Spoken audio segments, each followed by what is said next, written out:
Welcome to It's Fancy Letterpress Studio.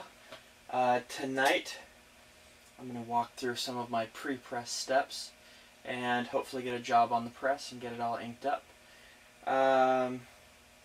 It's Fancy Letterpress Studio has been around for about 2 years now in bits and pieces. We've now acquired 2 presses, multiple cabinets of type, and we're currently looking for a location to house us that is not the garage.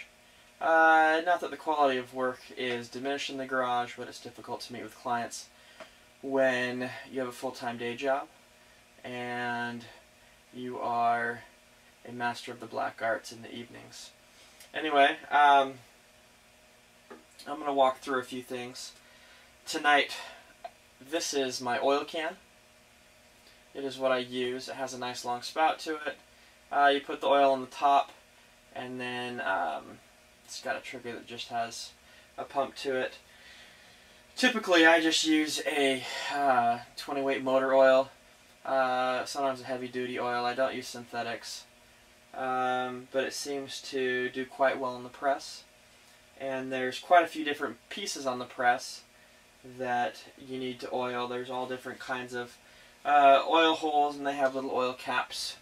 And so what you do is you just put a small drop in each one of these holes, and basically where any moving part comes in contact, because it's a cast iron machine, that cast iron needs some sort of a buffer in between it and the next piece, so it doesn't encounter friction points, because friction points will cause heat, or they'll just cause the cast iron pieces to break. So I'm going to run around this press really quick and oil things up, and then I will get one of my photopolymer plates set up in the chase and hopefully get some ink on this press this evening.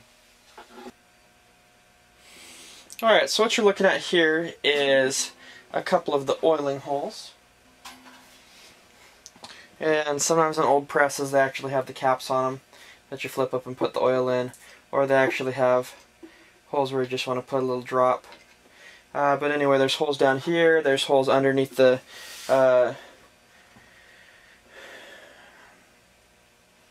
there's more holes down here. There's also holes underneath this board right here where you receive your paper at. There's holes on the big shaft that the flywheel spins on.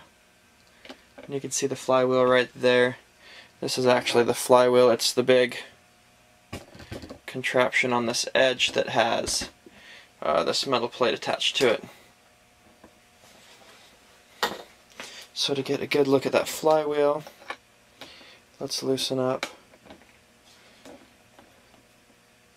So the flywheel basically moves across and it goes down. That's what we got as far as the flywheel. On our little press, on the little old style Chandler and Price, you can actually see the spokes have this wonderful curve shape to them. And that's how you can tell the difference between the old style and the new style presses, is the curvature of those spokes. Now my new press, by the serial number, dates back to... Now my new press, by the serial number, dates back all the way to 1911. And my old style press, based on its serial number, dates it back to 1890. So I'm just going to go through and put some oil in the oil holes, because this is my motorized press. My other press actually has a trundle on it, which is its little kick pedal. Oh, there's one hole. Typically after each use I'll go through with a citrus-based cleaner and wipe down the entire machine, top to bottom, so we could reduce the oil spots that actually occur on the floor.